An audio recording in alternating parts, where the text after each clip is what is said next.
حضور شیر خدا کرم اللہ تعالیٰ وجل نے فرماتے ہیں المستدرک للحاکم 4876 حدیث کا نمبر، شیر خدا کرم اللہ تعالیٰ وجل نے فرماتے ہیں ان افضل الخلق یوم یجمعہم اللہ، جس دن حشر کے میدان میں کائنات کا خالق لوگوں کو اکٹھا کرے گا تو رب کی مخلوق میں جو سب سے اونچے درجے پر فائز ہوں گے وہ اللہ کے رسول ہوں گے۔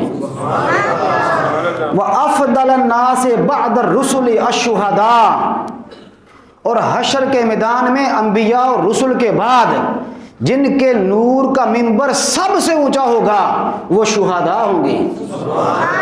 وہ کیا ہوں گے؟ شہداء۔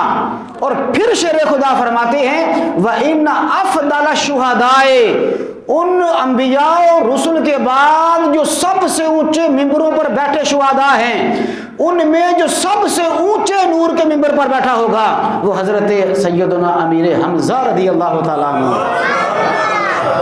بھی شیر خدا کہہ رہے ہیں، شیر خدا کہہ رہے ہیں۔ اللہ اکبر اللہ اکبر۔ آپ اندازہ کیجئے کہ حضور جناب سیدنا امیر حمزہ رضی اللہ تعالیٰ عنہ کا کیا مقام مرتبہ ہے۔